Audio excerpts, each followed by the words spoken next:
Good evening children. First మనము already zeros of the polynomial ఎలా కనుక్కుంటాము 2 మార్క్స్ అనేది చూసాం కదా. మెయిన్గా ఈ చాప్టర్ పాలినామియల్స్లో మనకు మెయిన్గా రావాల్సింది ఇవే, relation between the zeros and coefficient of the polynomial. Next ఈరోజే 8 o'clockకి మనకి 8 మార్క్స్ క్వశ్చన్ వాల్యూస్ ఎలా కనుక్కోవాలి, దాని యొక్క రిలేషన్షిప్ ఎలా వస్తుంది అనేది ఫుల్ వీడియో చేశాను చూడండి. ఫస్ట్ ఇక్కడ చూడండి, relation between zeros and coefficient of the polynomial. ఇక్కడ ఏమంటున్నారు, relation between zeros and coefficient of the polynomial. First మనము ఇదే మెయిన్ కాన్సెప్ట్ కాబట్టి ఇదే బాగా వినండి. ఫస్ట్ జీరోస్ ఎలా కనుక్కోవాలంటే లీనియర్ పాలినామియల్ ఉందా.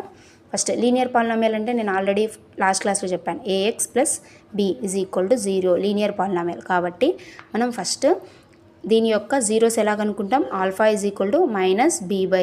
దీంతో కంపేర్ చేసాం, ఇది ఫార్ములా -b/a, ఇది ఒక ఫార్ములా. మనం ఏదైనా ఈక్వేషన్ ఇస్తే ఆ ఈక్వేషన్లో ఇది సబ్స్టిట్యూట్ చేయాలి. ఆల్ఫా అంటే ఎలా కనుక్కోవాలి, ఇక్కడ b ఉంటుందా, ఆ ప్లేస్లో ఏ వాల్యూ ఉంటే ఆ వాల్యూ ఇక్కడ రాయాలి.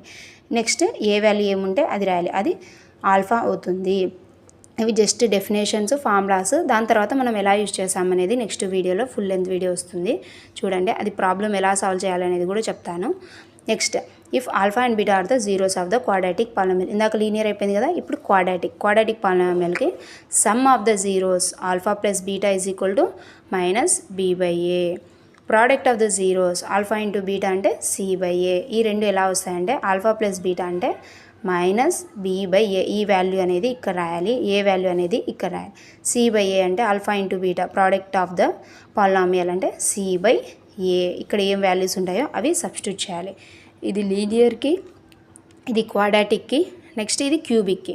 క్యూబిక్ ఫార్ములా చూస్తే, if alpha, beta and gamma are the zeros of the cubic polynomial. ఏమంటున్నారు, ax³ + bx² + cx + d. ఇది అనేది క్యూబిక్ పాలినామియల్. ఎందుకు క్యూబిక్ అంటున్నామంటే ఇక్కడ పవర్ 3 ఉంది కాబట్టి క్యూబిక్. దీని యొక్క రిలేషన్షిప్ చూస్తే alpha + beta + gamma = -b/a. Alpha + beta, beta × gamma, gamma అంటే c/a. ఆల్ఫా, బీటా, గామా అంటే -d/a. ఇవి ఫార్ములాస్.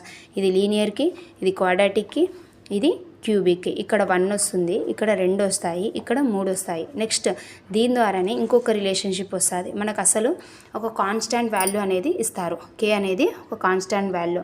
మనమే ఒక క్వాడ్రాటిక్ ఈక్వేషన్ రాయాలి అంటే ఇలా రాయాలి, x² - alpha + beta × x + alpha × beta. ఇది మనం ఏం చేయాలంటే ఆల్ఫా + బీటా వాళ్ళే జీరోస్ ఇస్తారు. నెక్స్ట్ ఫార్ములా క్వశ్చన్స్లలో వస్తాయి, అప్పుడు నేను చెప్తాను. జస్ట్ ఫార్ములాస్ చూడండి. ఇది స్క్వేర్కి, ఇది అంటే క్వాడ్రాటిక్కి, ఇది క్యూబిక్కి. ఈ రెండు ఫార్ములాస్. ప్లీజ్